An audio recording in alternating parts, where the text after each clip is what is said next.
Bueno, sean todos bienvenidos a mi primer video tutorial relacionado con el análisis y diseño de algoritmos, generalmente para estudiantes de primer semestre de las asignaturas de Ingeniería de Sistemas y Ingeniería Industrial y asignaturas afines.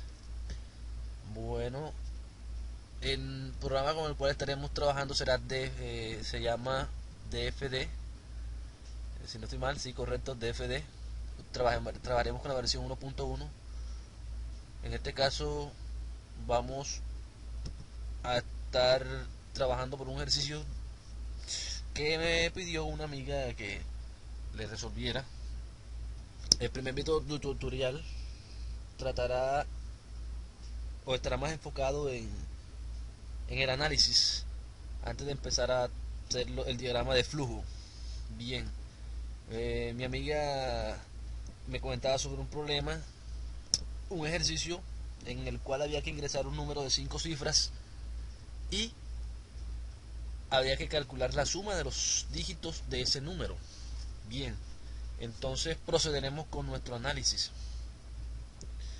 Todo algoritmo, su análisis lo podemos dividir en tres partes, que son los datos de entrada, los métodos o procesos y la salida. Pueden haber una o varias entradas, pueden haber uno o muchos procesos, pueden haber una o muchas salidas.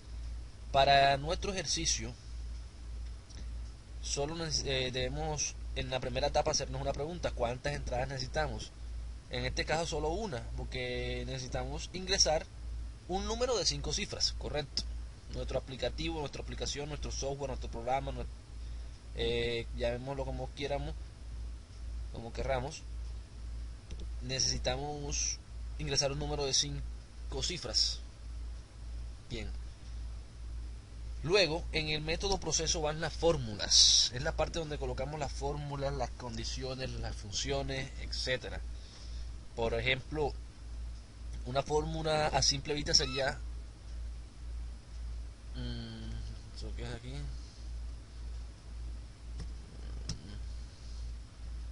Una fórmula a simple vista, disculpen por ese mensaje ahí, no tiene nada que ver con esto que estamos acá.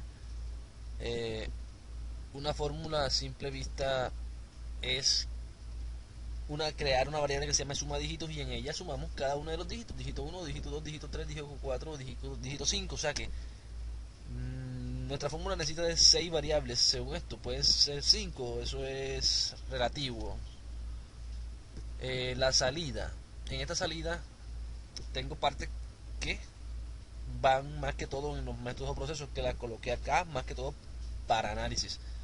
La salida de un programa es lo que nos pide el programa, es lo que se muestra en pantalla, es lo que queremos mostrar, es lo que queremos calcular. El programa nos pide calcular la suma de los dígitos de un número de 5 cifras, por ejemplo, el 12.345, un número de 5 cifras, correcto. ¿Qué es lo que tiene que hacer el software? O sea, coger la cifra 1, la cifra 2, el dígito 1, 2, 3, 4 y 5, sumarlo. El resultado es 15, o sea, la salida va a ser 15 en este caso, para este ejemplo. Entonces lo siguiente que viene, que es la parte donde yo digo que debe ir en proceso, es pensar como una computadora. Perfecto, o sea, bien, es sencillo decir, no, hay que, este mensaje desea cambiar la combinación de colores para mejorar el rendimiento. Entonces, color. Bien, otra vez les pido disculpas.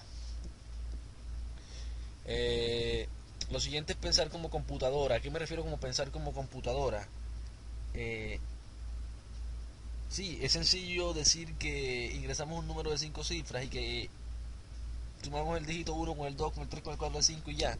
Pero, ¿cómo sabe una calculadora que el número es de 5 dígitos y no de más o de menos? ¿Cómo sabe cuáles son esos dígitos que tiene que sumar? Entonces hay que enseñarle, para eso son los algoritmos. Bien, existen muchas formas de hacerlo, muchas formas de pensar, cada cabeza es un mundo, hay muchas formas de analizar un problema, y mi forma de hacerlo es esta. Bueno, se me ocurre que ahí matemáticamente podemos calcular los dígitos de un número. Como trabajamos con 5 dígitos, dividimos entre 10.000. Para mí el primer dígito siempre lo voy a obtener dividiendo a n, que es el número que se ingresa entre 10.000. Bien, aquí tenemos un ejemplo que n sea 12.345.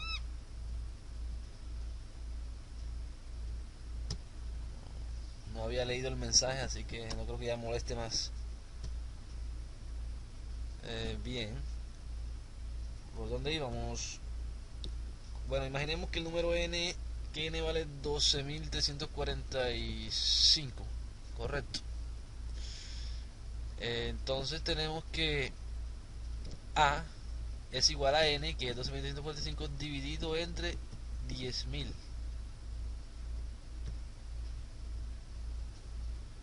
Bien, eso me va a dar 1,2345. Notamos que nos da un número real, o sea, 1,2345 es un número real, es un número decimal, entero decimal. Y me interesa solamente la parte entera, entonces df de d tiene una función llamada true, que lo que hace es que me retorna o me manda la parte entera del programa. Más adelante, cuando estemos haciendo los ejercicios, veremos a qué me refiero con esa función true. Ahora lo siguiente es que estas fórmulas nos van a permitir calcular el segundo dígito, el tercer dígito y el cuarto dígito de una función, sabiendo que el dígito va a ser máximo hasta 5 cifras, de 5 cifras. Esto es todo lo que respecta al análisis. En el siguiente video tutorial haremos el ejercicio en sí. Gracias y espero que sigan todos muy atentos